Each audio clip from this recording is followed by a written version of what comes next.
we will today we will look at what is a local change project in the YMP, how to define a project with realistic goals and objectives, and we will look at some reporting skills, such as having a journal and why it is beneficial, and how to report your results. So what is a local change project in the YMP? It is a project that improves or has a positive impact on any sustainable development related aspect in either in your local context. It could be at school, that's very common, or it could be at your neighborhood. That's also common for groups to do. And some other groups go further than the local and try to reach more like the city, but it's mainly school or your neighborhood, and it's making a positive impact. And let's see, what do we mean with that? In order to make any change or positive impact, this is important to understand. We are co-creating. It's easier to make a change co-create with others than alone. So the larger aim is to make to have a more sustainable societies. So I think it's this. I added this here because while you are doing a project working, and when we are making projects, sometimes it turns difficult. So how do you keep it's important to keep your mind on the goal and have the larger aim, and always remembering that we are doing this to create more sustainable societies is useful. And remember that there are other students and other groups in the world doing the same. So and so it's always for more sustainable societies or more sustainable localities. So another good mindset is that no change is possible unless we start doing things differently. So here an important element is doing things differently. So that's what we focus on when we want to make changes. Examples and characteristics of change project work.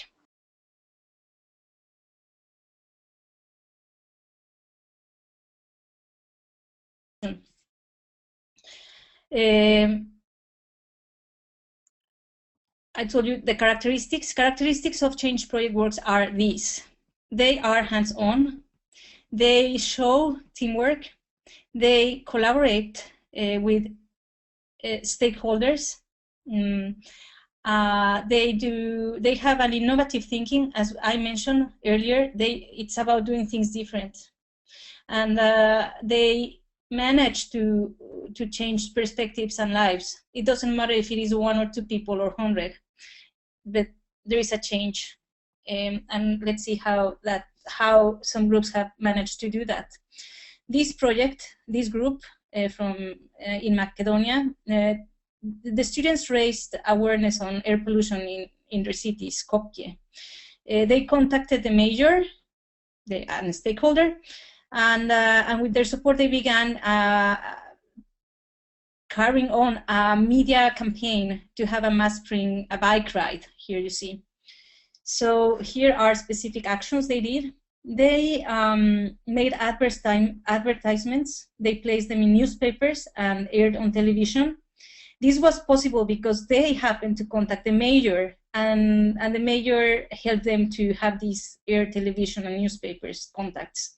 So the students made presentations in local schools about the importance of using a bike instead of car to control air pollution, and then with the support of the mayor in their city, they also created a ride, this ride in the autumn of 2012. Here you see the change was the government reported that in part because of the action project, they had noticed an increase in the use of rental bikes located throughout the city. So this is a change, as you can see. Something important here, I think this project work would not have been possible without reaching out to stakeholders. And it's also a little bit like they were lucky to have a mayor that was also worried about, had the same worries, and that was willing and had the possibility to help them to contact newspapers and air television. But this was a specific case, but the first step was daring to talk to a stakeholder that can do something. Here is another example from a group in Canada. They work on soil erosion. So students proposed a long-term, self-sustaining solution to soil erosion problems near to the banks of a creek, it's a little lake in Winnipeg, Manitoba. The problem that they identified was that the creek banks were prone to soil erosion, so the lake was going over, and then due to the seasons, they were experiencing floodings, and property was destroyed, and inhabitants there around were having damages to their properties. Actions taken by the group. They contacted people and volunteers who wanted to help them. So you also can see here stakeholders, volunteers, people interested. They contacted the city office and project managers. Project managers, this is a little bit unclear, to assist the implementation of a hydro-seeding system that is a method that using mulch, sticks, and other stuff to hold soil along the banks, along the lake. So the local change here was that with this hydro-seeding technique, this had required a reshape of the banks, and the group managed to do that reshape of the banks aesthetically. Here, you see, they also, its stakeholders contacted. These project managers, I'm trying to remember exactly this project when I read about it. It's these project managers were connected to the city officers, to the authorities in the city that were also concerned about this problem and have started doing something. But the students came in and got involved themselves in this project and happened to contribute through doing implementing this method in an aesthetic way. So. The hydro-seeding, the students reported that will allow to use the native species of plants to be grown in their area and prevent erosion and in a self-sustaining way. So then we have here another project from a group in Turkey, and they work with organic waste. The students creating a vermicompost system, composting with the worms. They use worms to make the decomposition for schools in coordination with municipalities and local markets in Istanbul. The problem identified by the students was that there was a lack of knowledge about organic waste management and vermicompost. And they found this through a survey conducted in their neighborhood. So they conducted first a survey and realized that people didn't know much about this. And the actions they took was that they contacted the municipalities, 2 municipalities, and signed in a protocol. And this protocol was about the group, with the help of the municipalities, they were going to present vermicomposting in different schools and organizations. So it started like that. And then the group reported that after talking with them and seeing the interest from the municipalities and at schools and the organizations they talked at, they thought about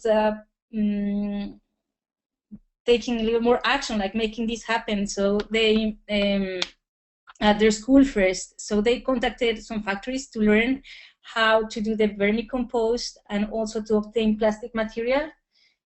So they plastic pots.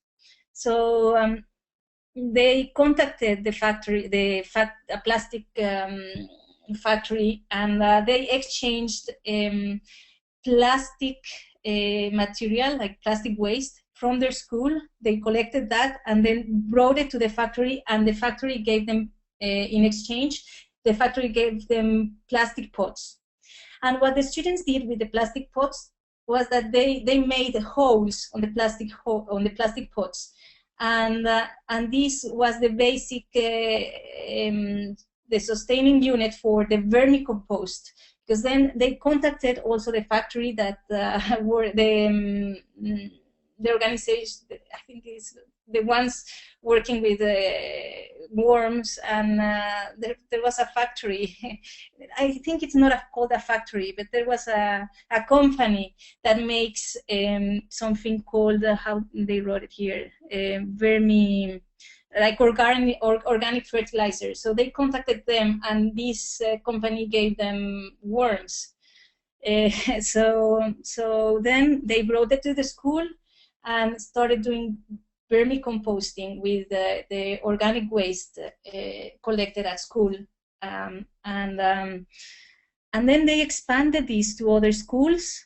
And then they went back and talked with the municipality, and the municipality became more interested, and then they helped them to contact other people, and they contact the Center for Children and the Science Center and Center Foundation and NGOs to talk about this. And then it was really interesting because they had made this survey in the locality, and they talked with local markets and talked with them about how they manage their waste. And there was not a sound waste management from these local markets. So what they did was that they organized the local markets to collect the waste that they create. And then the municipalities helped the group to collect all the waste, and they created actually a system where schools and the local markets were collecting waste, organic waste, and the municipality was just picked the waste, and then they also used this vermicompost to make some fertilizers for the school and for the schools. So they created a little system there. So they reached about 750 people with their presentations and counting the people at their school. And the collection, the group reported that the collection is expected to continue, and to reduce municipalities' annual expenditure in organic waste management, because instead of collecting it, they agreed on incrementing this vermicompost activity. So the government, the municipality, did not need to go and pick up all the waste, the organic waste. And they created a website. You can see this, it's in Turkish. So, but it was a big project. But the thing is that you don't need a big project that has all these characteristics. And I think this is one of the biggest projects, but it could be something smaller, like something at school. We have also some groups that are just making presentations about a specific aspect or topic on environmental management, management or sustainability at their school, and that also counts. And the trick there is to talk with the people at school to make a change, to make something. And something that is wonderful in many of the projects, of the successful projects, is that their ideas happen to continue. Like this hydro-seeding method is an implementation that will continue. This is also a system that will continue. And many groups also have developed, have implemented waste management at their schools, that after some years, that's already in place and growing. So they start collecting just paper, and at the end, they are collecting other materials. Other groups have made something with the food that is made at school, making it more organic, or make it so. So those are the kind of action projects, some of them, and the characteristics. So how do you define a project? So this, I really like this. You need a why, how, and what. So, and we start with the why. Why are we doing this? So for the students that are here now, if you have that piece of paper that I told you, you can bring that in, and a pen, and just and write the circles. And with your group, you can answer the questions. And why are we doing this? And then you have to, how are we going to make this happen? And then specific actions, like the what exactly. What do I do? What are we going to do today, tomorrow? And so let's go in parts. So for the why, we will have this presentation on the web page, so you can go back to it, and you can do this exercise with your classmates, with your group mates. But for now, you can play this exercise, and make write down resources. What resources do you have within the group? With your group, you can just brainstorm topics of interests and skills. So just write down. And now, for you that are here, you can just do it like as an individual, and what topics from that you learn in the program are you interested in? And then what skills? What are you good at? What skills? What did you enjoy the most in the tasks? Did you like doing those interviews, that the task assignments that you get as assignments in the program? You maybe have good communication skills. Perhaps you enjoyed more explaining and finding out stuff, searching stuff on the net. So then you have that as a skill. Perhaps you also realize that you are better at reporting and writing. You were the one writing the assignments, so you are good at that. So identify those skills. Perhaps somebody is really good at playing music. That's a skill that you do not know. Just write down, and then when you have written down all the topics of interest from each of the students in your group, and the skills, you will have a pool of skills and interests that we will organize to find out what is the group's idea, project, or purpose. What do you want to do? So you take one page with resources, and then a page or a part of in another part of the paper, or in another paper, write what are the needs.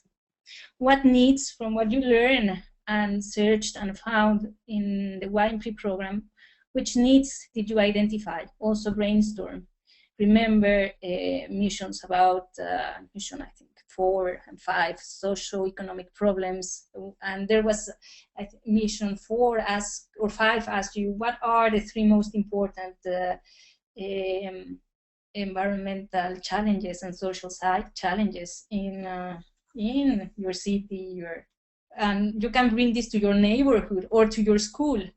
So also write down that, just brainstorm whatever comes to mind. Lack of resources, lack of information. People do not talk at streets. People do not there are no markets are dirty. Just write down what you. So it's also about a brainstorm. You can put 5 minutes and just what comes from each member of the group and write it down.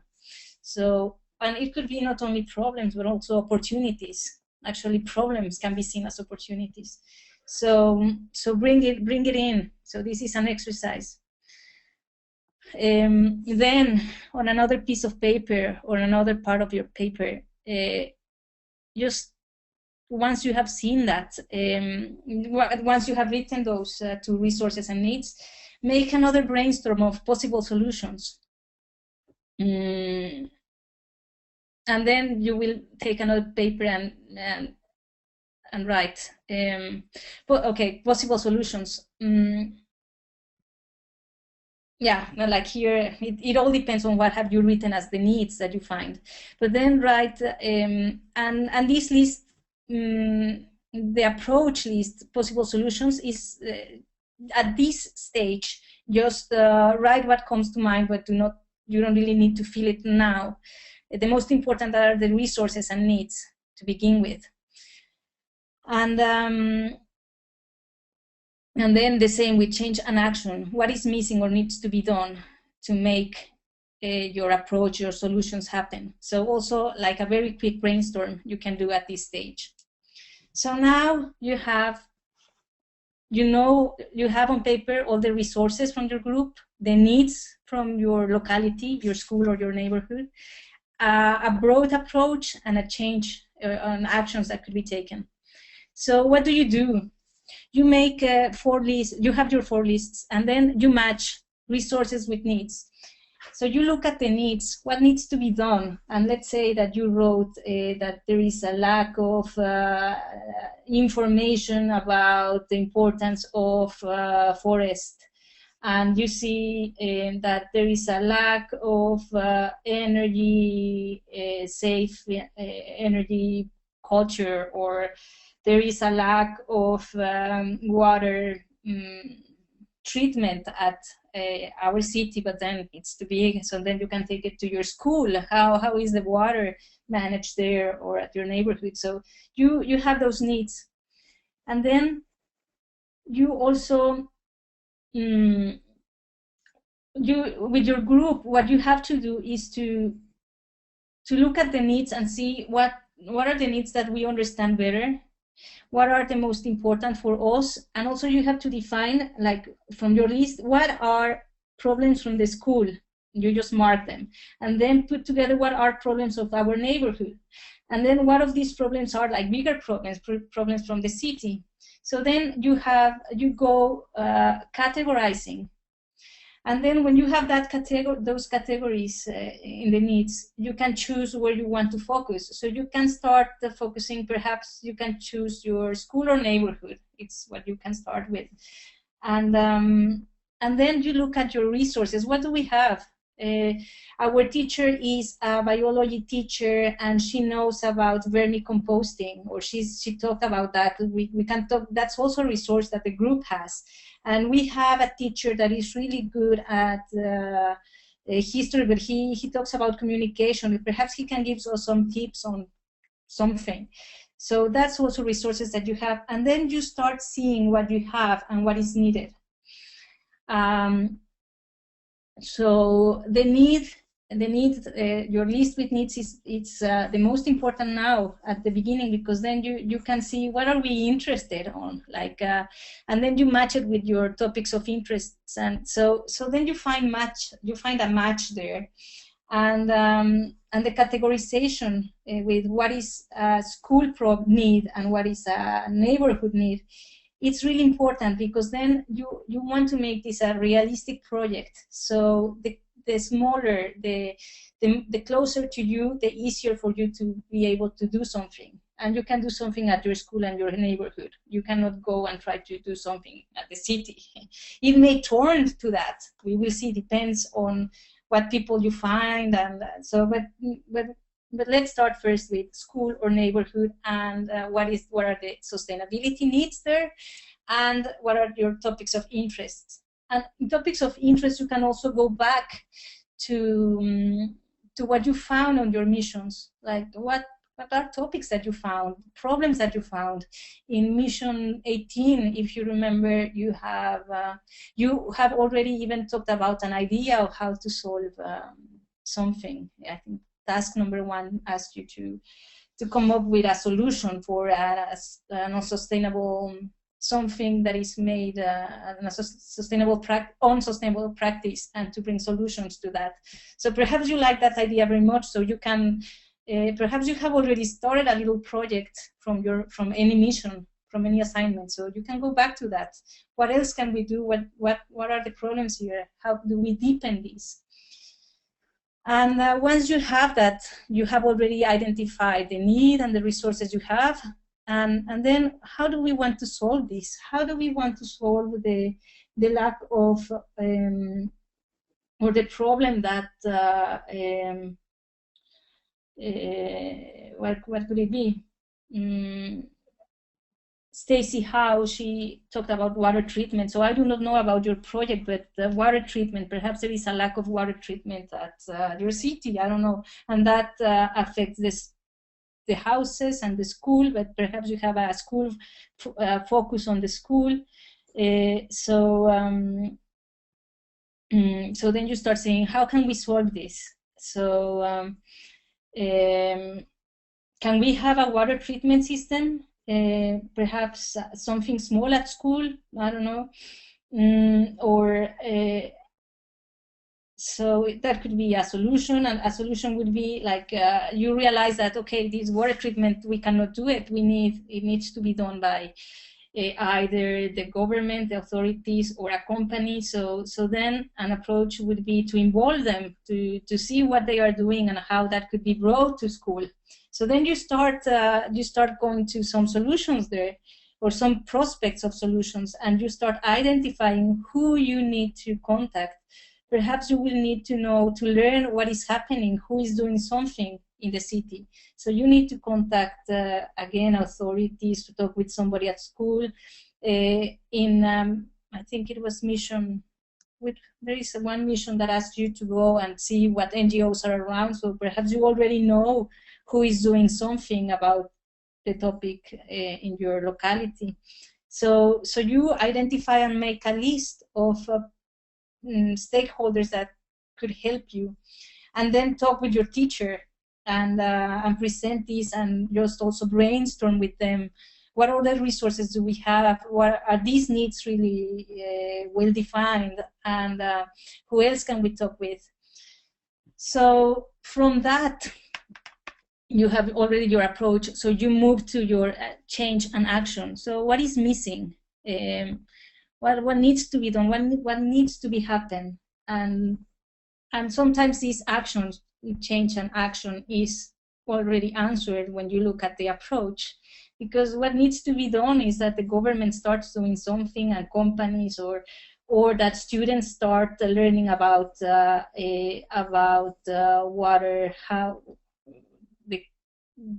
the products that we use, and be more selective on consuming. So what needs to be done?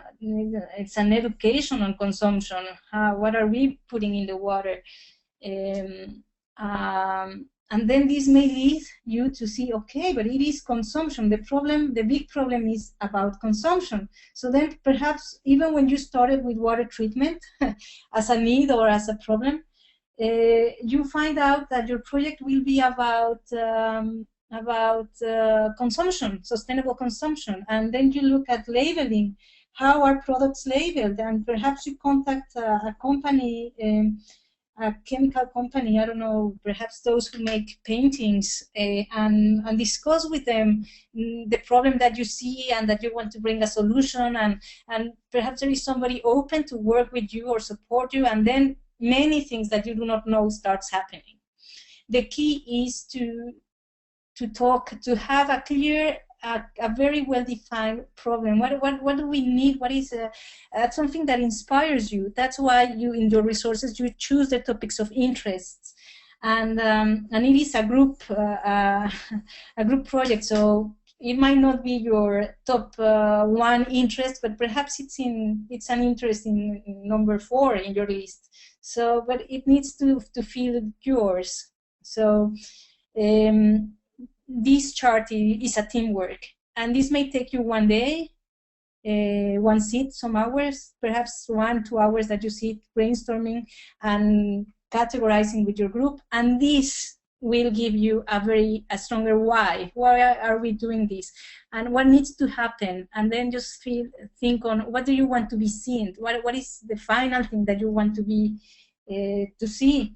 And you can see, well, we want to have cleaner water, and through a better consumption. So then you see what your project is about. So so then then you keep refining this the next day you meet, and you see that your resources and needs will answer the why. Why are we doing this of your project? The approach in combination with the change that needs to be done is the how and what for your project. And then you have to prioritize what can you really do. And then you see, okay, this we can do. And set objectives based on what needs to be done. So here is what can be done. So then you start saying, this needs to be done. We need to, consumption needs to change. How do we do that? People need to know about this. People need to be informed. How do we inform? So we give presentations. We make a song about this because I am very good at playing guitar and making music. So we can make music and distribute it or play it. Or so you can also bring art, or perhaps you or your group have more skills on technical skills. So you want to see how water treatment works and what. There is a Swedish group that, with the help of I think the waste treatment facility, they studied the composition of one lake, of the water in one lake, and then found ways to treat that. So perhaps your skills are more technical, so you can see there. So having this list will make it easier for you to know what can be done. So it is realistic because it could be done tomorrow, because it's an action that you can take tomorrow. So once you have this, might take you 1, 2 days, 3 days, because you keep working and defining it and going with your teacher and testing your ideas. So so then from that you just define, you have to fill in your project proposal application on the YMP site. So you come up with a title. In the description of the issue, it says, what is the description of the issue and problem to solve? And then you have the why that comes from this. Then you are, the site asks you to make a hint at the solution. So then you write your how, your actions. And this doesn't need to be very well defined, but broad actions. And then you can even go further and give an example of what you are going to do. But that's optional. But what you need to fill in is how and why and how. And your teacher will look at this and discuss with you. And so then you have a project proposal application form. So questions? Questions, people?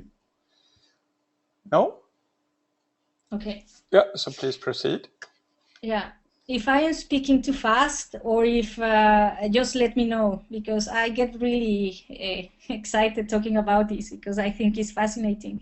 So let me know if I'm not being clear. It might be that I think that I'm telling you everything so clear, but I'm not. So let me know if you need, if I should speak clearer. So wait, we have a question here. Oh, okay. Stacy, want you to speak a little slower. Yes. Yeah. I will. Thank you, Stacy. So you have your project proposal, how do you call it, accepted, approved by your teacher. And then you go and you start. What I recommend is that this what needs to be done, what is missing.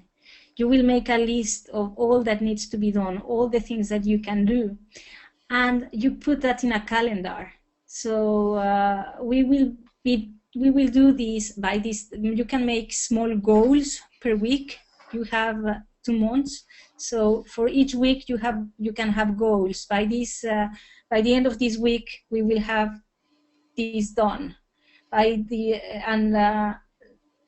So to make sure that that you will be able to complete your project on time, and so put it in a calendar. So this is I think one of the best recommendations, not only for the YMP but for any project that you do. Have a project journal. It is a daily recording of events and actions. So this, just every day that you work with your project, write what you have done and make specific notes: what worked, what didn't work, how many people you contacted and the names, what was your, if you had an interview, you can just write 3-4 words about how did you feel about it. Perhaps you felt that the person was not that committed, or perhaps you felt that the information given was not too strong, so you need to contact or to check on that. Write it down, because this will help you to make your conclusions and to remember what happened and to know what's the next step.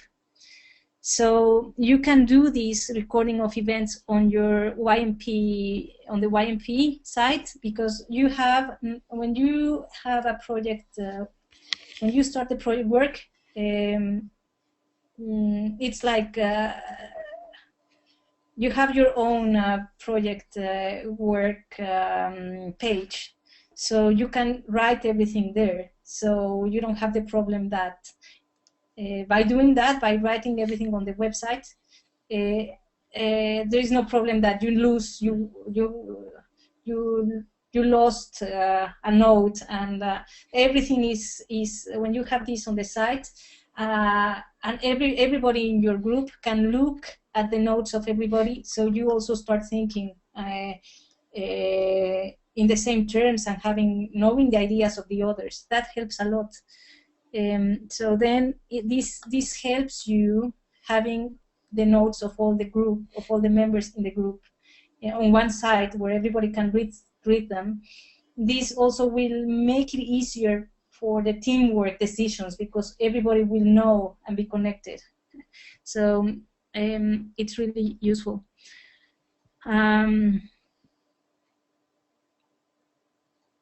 So the value is that you get a better I think I've already said this, understanding of your project and also of your group. And the value of having this journal is that it will also allow you to make a better report of it, because then you will remember how many people you contacted, what were the reactions, and also information that will be helpful for you when you are filling your project report. So this is really very, very, I would say, determinant on the quality of your report. This is what students normally forget or do not fully report. All the actions, and it's the key actions that we want to know, the key results that we want to know. So once you've done this in your journal, it's there, and it's very easy to put together a report. So all this is what you write. Impact conclusions, it helps lessons learned, you pick them from there, and specific stories needed for you to remember. You do this on the YMP project group page, your individual project group page. Who does this? Everybody, or just one you discuss. And during your whole project, I want to stress this very much. It's very important that you take pictures of yourself, pictures of yourself working, because then we can see that you really were there. And also for you, and sometimes the groups develop incredible projects, and we want to to share them on the website or to make them as examples for other groups, but there are no pictures. So take pictures. It's really, really, it helps everybody, and also you have those memories. Create a file where you put your pictures. The YMP platform, I think you cannot upload more than 3 pictures in the project. So it's good that you have your own file that you can share with us through. You can write to me and ask me how to share the photos you have, because that's really rich. And also sometimes something that is useful. I think I talk about this later, but it's very important in order for us to see whether there was change or not. We can see it by the actions you take, but a way to show is that you take a picture of the initial, of how does the problem look like first. So you can see you can take a picture of people throwing waste here and there, and the park that is it's full of waste, or I don't know what. So you take a picture of that, and then you take a picture at the end after your project, and you see how people are doing things. If you make a website, also report your website. So give us all the information we need to see what you did. Common mistakes reporting a project work is, we have here a list. Some groups, it's really useful to make literature review and research in order for you to understand the problem. But some groups forget that the YMP project is about action, and we want to make change. So yes, you change yourself by knowing the problem better, but this is not about a literature review. So it's about taking action. So mistakes are that they do not take action, they do not have further impact. So another mistake is not contacting stakeholders. Stakeholders can be at your school. But try to go beyond teachers. If you want to make things happen, you cannot do it alone. So you need to have, I think it's Mission 9 that talks about 9 or 10 that talks about actors in society, stakeholders. So you can go back to that and remember something. And then something important, you have to explain what is the connection to sustainable development of your project. So you can choose to work on water treatment, but it's really important that you take your time to understand how water treatment is connected to society and to economic aspects, because some students just report why it is important for the environment. But if you are able to see the connections here between society, environment, and economic aspects, we will know that you really understood the YMP, you understood sustainable development, and you have it. It's just about making the links because you understand it, and it's there floating in your mind because you have gone through 18 missions and feedback. You know, you have all the elements. It's just about practicing, finding the links. So do it. Reporting your work.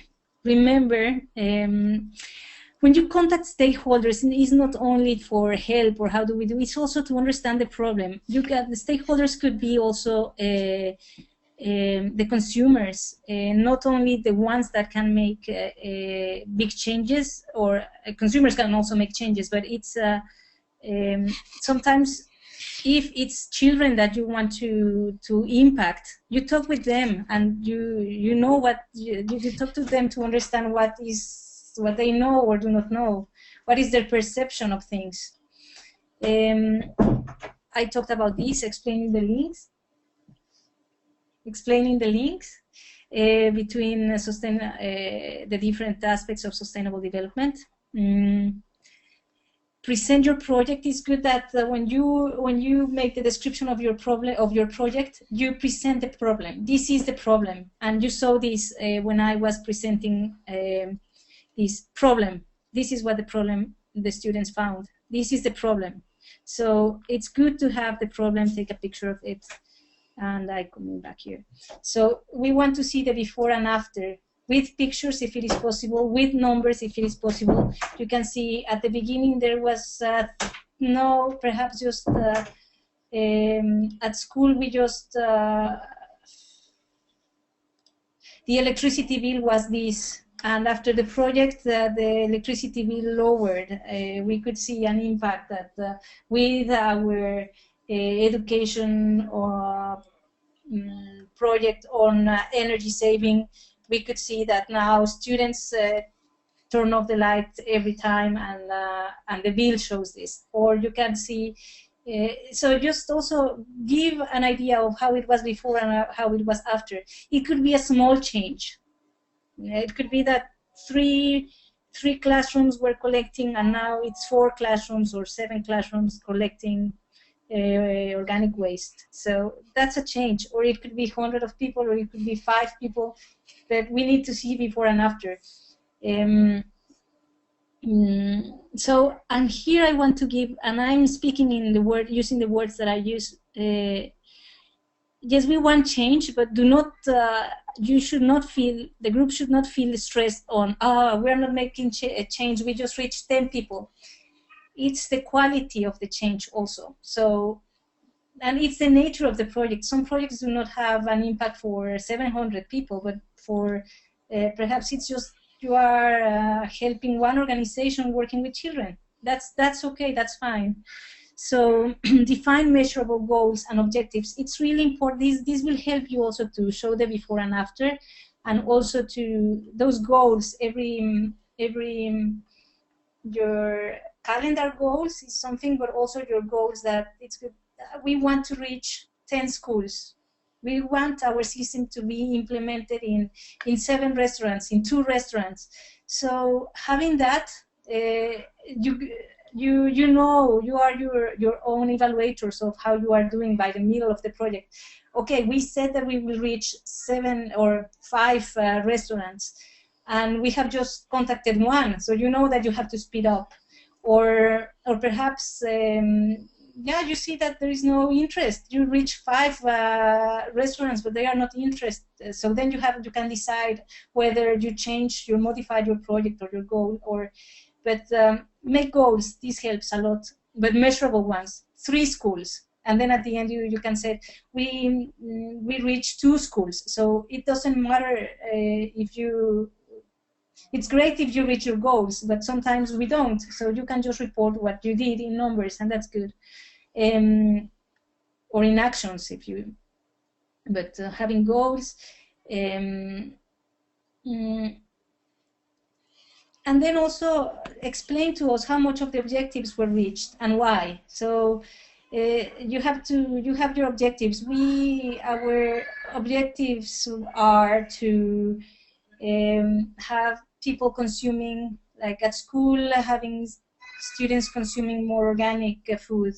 So that's a clear objective. And then how much of that was reached. So then you can say at the end we saw that, and we go again back to goals and numbers, but it's having clear objectives and explain us whether you reach them and why not, or why did you make it, how was it that you reached those objectives. Take pictures or film. This is again. So this is what I wanted to tell you.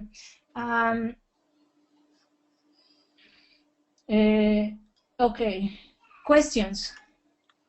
Excellent. Okay, questions, everybody? No? No? Okay, so yeah. Thank you, everybody. And thank